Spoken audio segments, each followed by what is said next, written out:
It's another edition of WRAL Triangle and Two. I'm Mark Bergin. He's Luis Fernandez. We're going to do a quick recap and look ahead of the Triangle teams with college football. But Luis, first we start.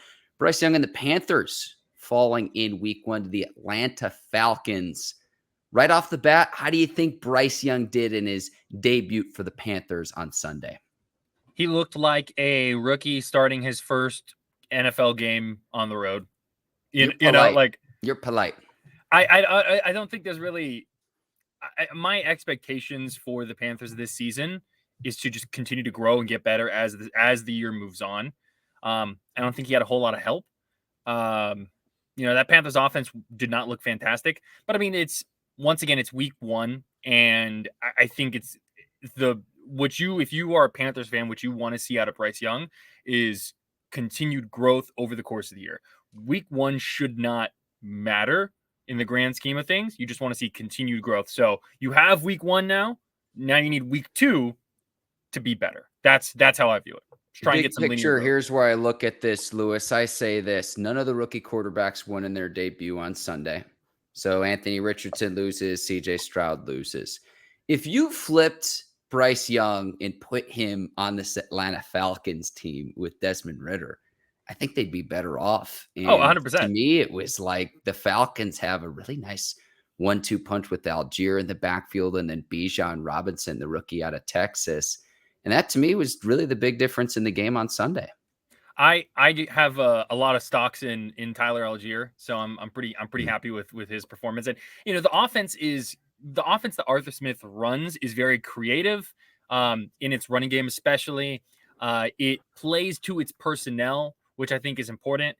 But yeah, I mean, if you want to look at this from a grand scheme of things perspective, as long as Desmond Ridder is the starting quarterback for the Falcons, I think the Panthers are going to be just fine. Okay. He was not good. He was, what was it? It was like early on. He was like 3 of 5 for like 0 yards and a touchdown. I very much, the NFC South right now just looks, it's exactly kind of how we expect it to look. Everyone's struggling a little bit, but it's always so hard. I never try to overreact with week 1 because it's week 1 and you see Super Bowl winning teams lose in week 1 all the time. You see, teams that look great in week 1 and they finish with a top 5 pick. It's week 1 of the NFL season. It is what it is. Yeah. Desmond Ridder only had like 24 passing yards at halftime of this game. This is the National Football League. Yeah. What are we doing? Yeah. Now, Bryce Young's longest completion, only 14 yards. Like, I'd like to see the Panthers move the ball down the field. Now, I understand that you got to protect the football, and your guy, Jesse Bates, getting 2 interceptions on Bryce Young in the opener, but stretch the field, like throw it up to Mingo. When in doubt, throw it up to Mingo, see what happens. Maybe you draw a pass interference penalty, but man, this is where going into the season, it was like the Panthers skill position players, there's more to be desired in trying to ensure that Young has success. I don't know if you're going to get that this season, but to me, moving the ball down the field, I say, your 14-yard is your longest completion if you're Young. He finishes the game 20 of 38 passing for 146 yards. We'll remember it as the opener in Atlanta, but other than his touchdown pass, we'll see him play better football at some point in the 2023 season. Agreed. When you don't have the type of like skill position talent to really take the top off of a defense, it compresses everything. And that's what we saw happen with the Panthers offense. And when it's compressed like that, it makes it more difficult to play quarterback. So you just want to see growth from Bryce Young. You want to see the team continue to grow. And then you want to either hope that someone like Jonathan Mingo develops into that kind of talented outside threat, or, that's what next offseason is for. So not that there's still 16 games left.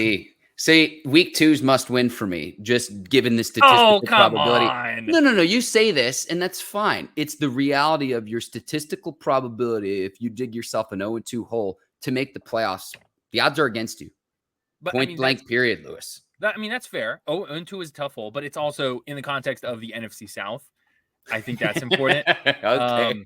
But also, like, then once again, that comes to the expectations.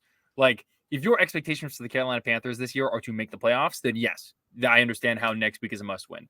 That is not what my expectations for the Carolina Panthers are. So it is what it is. Don't try not to lose. But I mean, what, Saints on Monday night, right? Mm-hmm. It's not, the Saints didn't exactly look like, this juggernaut on offense. Gotta have it. You gotta who have it knows? in week 2. Gotta have it in week 2. Let's keep this rolling. UNC survives in double overtime against App State on Saturday. Lewis, I want to appeal to your Tar Heel fandom here. You're a UNC alum. You shake your head every week. To me, here's what this game was like. Back-to-back years of just bizarre, crazy finishes. Watching UNC and App State play, it's like smoking a pack of cigarettes and running a marathon at the same time. It's not good for you. Like, are you thrilled that UNC doesn't have App State on the schedule in 2024? Well, because I get anxiety watching this. I don't even have a dog in the fight. There are some games that you see on a schedule and you can circle and say, that's going to be something. Like there's, whether it be matchups or whether it just be history, those kind of games always exist. Mac Brown said after the game, he's, I'm happy that we're done with, App State on the schedule. And he's joking in that. I don't think he is. Well, I mean, he's not. He said it in a joking manner. He's not joking, but he said it in a joking manner, if that makes sense. Well, he even says it today during his news conference that he thought Sean Clark did more with his roster than that UNC did, that he did with UNC's. And I agree.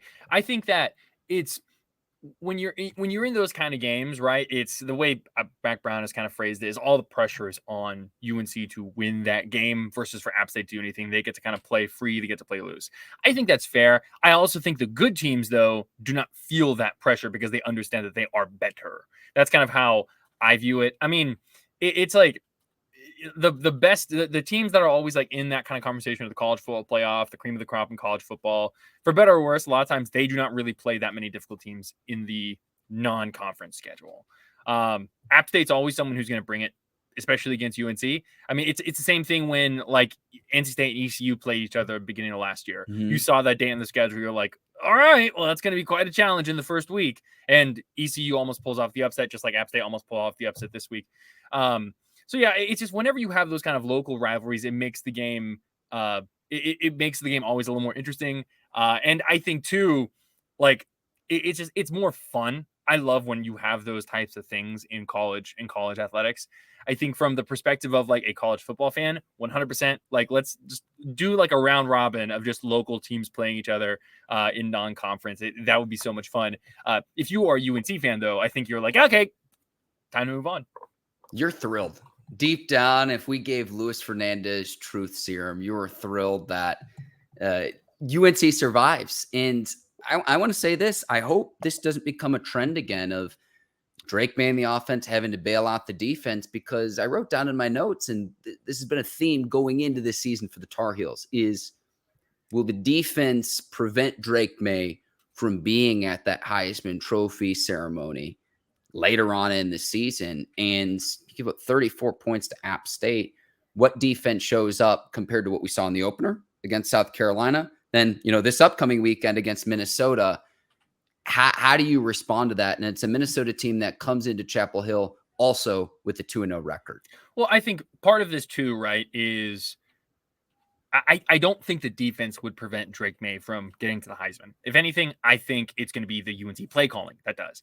Not in that it's bad. All right. I agree to disagree Lewis. Well, not that UNC play calling is bad by any means, but that there is not an emphasis on making sure Drake May gets numbers. That's just the simple, plain truth of it. Mac Brown was talking today in his Monday press conference, and he said, we're going to do whatever we can to win games. So if that means Omarion Hampton running for 232 yards or whatever it was, then that's what it is. If that means Drake May pulling the ball and running in for a touchdown versus trying to throw something, then it is what it is. I think part of it too is like UNC, it's kind of twofold. I thought the defense is definitely playing better this year than it did last year, but it's about playing at its best, right? So App State has like a 19-play drive at one point that could have been stopped so many times early on in the process. You can't let that extend, because that's exactly what App State wants to do. They want to play ball control. They want to keep the ball away from Drake May and essentially put that UNC offense in a position where if it's not executing every single drive, they're not being able to keep up. and they're just playing keep away, and you have to try and catch up to App State. That's essentially the trap that UNC fell into. And it's going to be interesting to see if they learn from that, because Minnesota is going to do something a lot similar, where they're going to play tough defense. They're going to play ball control, and UNC is going to have to take advantage of each possession. So the offense has to step up and the defense has to step up as well. Yeah, Hampton going past that 200-yard mark in the win over App State. A terrific performance by the running back. You get more than 100 yards from British Brooks in the opener against South Carolina, and we'll see again a good opponent in Minnesota, and always a very respectable team coming into Chapel Hill. And Brown did say that they are hopeful that British Brooks will be back in the rotation for the game this Saturday. You got to feed the hot hand, though. Got to feed the hot hand. Absolutely. Lewis to Raleigh, where NC State fell to Notre Dame. Your boy was in the building. It appeared at one point the scoreboard was zapped, but then it wasn't zapped. They did get the scoreboard back on and functioning. Spent $15 million. It looked very good. I'll say this weather delay, it was a little bit more than 90 minutes. We had to go into PNC Arena to take shelter. It really changed the vibe of the game going into the stadium. Everyone, it was packed, sellout, it was loud. And then it's like the first or second play from scrimmage, Notre Dame rips off a long touchdown run.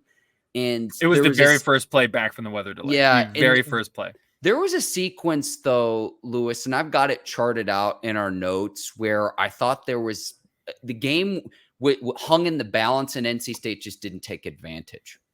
Yeah, no, I think that's fair, because, I mean, it was at the very beginning of the fourth quarter. It's a one-possession game. NC State gets the ball back, and there's turnovers. But we could point to the turnovers, Lewis. Third quarter, right? So you go into this game, it's a 7-point spread. Notre Dame came as the number 9 team in the country. And NC State's got the ball in the Notre Dame 48. It's a 4th and 6. The offense goes on the field. It's like, oh my gosh, they're down 10. They're going to go for it. NC State takes a timeout, punts after the timeout. And it's like, if you were just going to punt the ball, take the false start penalty. So NC State's defense goes out, gets a 3-and-out, gets the ball back, and they drive down the field again. This time they get it to the Notre Dame 31, 4th and 2. And they decide, we're going to kick a field goal to cut it 17-10, which is fine because you take a 2-score game to a 1-score game. But at that point, it's like, why not try to go for it? Because you knew Hartman and the offense were going to score again. They go down and do that. So then you're down 24-10. NC State roars back, gets a touchdown. They get a strip sack of Hartman, which was the loudest I heard the stadium all day, even during the sellout, even though all the fans didn't come back after the weather delay. They miss a field goal on the ensuing drive. I'm not sure you can go for it on 4th and 9 in the red zone, but to get the turnover and then not get any points to cut into Notre Dame's 7-point deficit. Right then and there to say, okay, on 4th and 6 at midfield down 10, let's go for it. Let's draw up our best play. And if we miss, we miss. Or on the drive before where they settle for a field goal deep in Notre Dame possession, it's 4th and 2. And you say, no, we're going to put our field goal unit on. Like, if you're going to knock out the heavyweight, Lewis, you got to throw some haymakers. And it didn't happen on Saturday. I know that because I was in the building. You could feel it in the stadium. Well, and that's so I think too often it should not be about playing not to lose. It needs to be playing to win. And I think what often happens is we don't look at possessions in a football game as important as they are.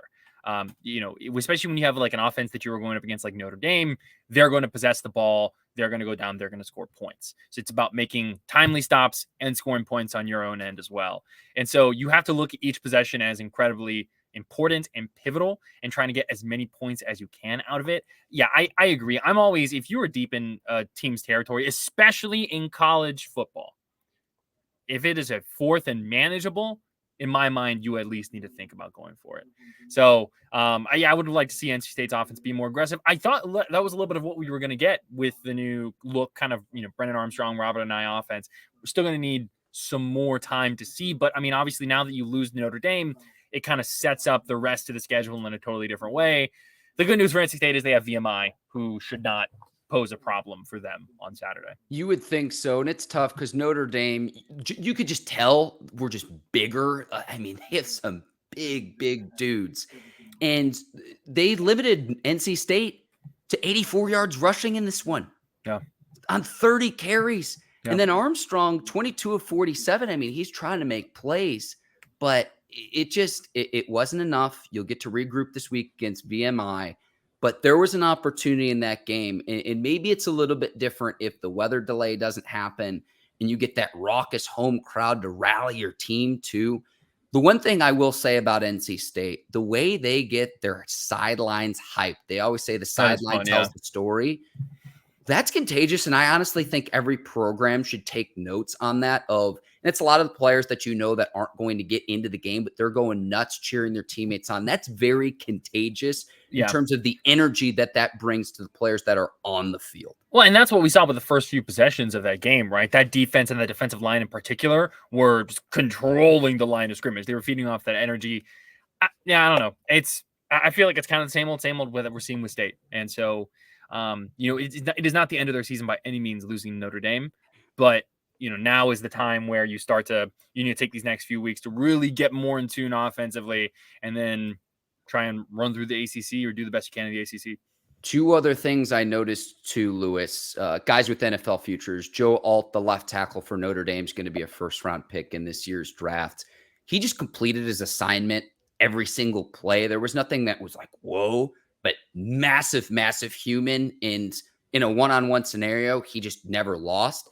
And then Benjamin Morrison, who had one interception, he had a personal foul, which led to an NC State score, several penalties on the Irish. But he had an interception, very nearly had two in this game. What I noticed with him, and he was coming off a freshman year where he had 6 interceptions, also as an NFL future, his positioning was as good as any defensive back I've seen at a college level, Lewis. So just 2 players I noticed where it's just like, Alt in the 2024 class and then Morrison further down the line.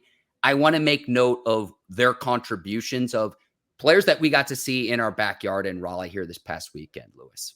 I like it. You want to move on to Duke? Yes. Lastly, Duke is going to try to continue its winning ways this weekend against Northwestern, coming off a win against Lafayette. Lewis, we live in a world where Duke is ranked and NC State is not. Like, it's crazy. Well, I mean, Mike Elko has done a really good job with that program, and they've continued to be consistent. They're not going to mess around. What's going on with Duke, and I don't think this is like, I mean, Clemson. So for those who were not paying attention, Clemson was tied with Charleston Southern at the end of the first quarter, 14-14. But then pulled away with it. Okay. So I think Clemson's still figuring itself out, but that's still an incredibly impressive win for Duke, both as a team and as a program. And so I think Blue Devils are really set up well for the rest of the season. They still have a lot of very challenging games. Florida State, I believe, as well. They play some games on the road, some ACC matchups on the road that are going to be difficult at UNC. So, like, Duke's whole thing was their schedule is really hard this year, but they have been answering the tests that they've been facing so far. They look complete, and you just got to give credit where credit is due. And the Blue Devils are in a great position that no one thought that they were going to have the success that they had last year. And I think no one also thought that they were going to be able to be sitting here after 2 weeks of college football at 2-0. Everyone was worried about Lafayette. I don't know what maybe Clemson. Who's worried about Clemson? Amazing. But now the Blue Devils are going to be in a good spot to. I think they should be able to handle Northwestern without question. Yeah, Northwestern this weekend in Durham, and then you go and play Connecticut, and you play Notre Dame. So 2 teams NC State has already played. What can you gather from the tape of those games and how Duke plays those games compared to how NC State plays those games is going to make for some interesting conversations here on WRAL Triangle 2 in the coming weeks, Lewis. So can you imagine a world where both Duke and Notre Dame are undefeated going into that matchup? Hey, it feels pretty likely. Who does Notre Dame play between now and then? Let me take a look, but that game will be in Durham. Bring College Game Day to Durham. I know it's not hoop season, but we'd love to see it here in the Triangle, Lewis. Here, let me take a look. Notre Dame. They have to play Ohio State. Notre Dame does before then, so who knows? Who knows what that's going to look like? But they might get College Game Day back-to-back weeks at Notre Dame football games, Lewis. That's interesting. In all seriousness, though, too, how Riley Leonard shakes out in the quarterback race, and I see his name being mentioned among the top quarterback prospects in the 2024 class too. Oh, yeah. Can they keep that rolling? Again, yet another test this upcoming weekend in what's been a very, very impressive start for the Blue Devils, regardless of how good or bad Clemson is, which we really don't know to this point. Man, it's been such a fun season to start, though, Lewis. And so, we'll do it all over again next weekend too. And I cannot wait. I was very excited to talk to you about all of these games today, Lewis. Yeah, it's been a really fun college football season so far. Still got a lot to go. And I think my favorite thing is just it's hard to kind of look at the college football landscape and be like, yep, that's the team. Like even Georgia doesn't really seem like Georgia. Alabama losing to Texas. Ohio State has not looked very dominant. USC has looked good, but USC also hasn't really played anyone. I feel like there is a lot of opportunity for a lot of different teams this year, and I'm just excited to see how it continues to shake out, especially as we get deeper and deeper into conference play. He's Luis Fernandez. I'm Mark Bergin. This has been another edition of WRAL Triangle and Two. Subscribe on the 99.9 The Fan YouTube page. Give us a 5-star review, Apple, Stitcher, Spotify, wherever you listen to your podcasts. I'll go ahead and sign off here for the both of us. For Luis Fernandez, I'm Mark Bergin. Thank you for watching another edition of WRAL Triangle and Two. We'll see you next time. Take care. So long, everyone.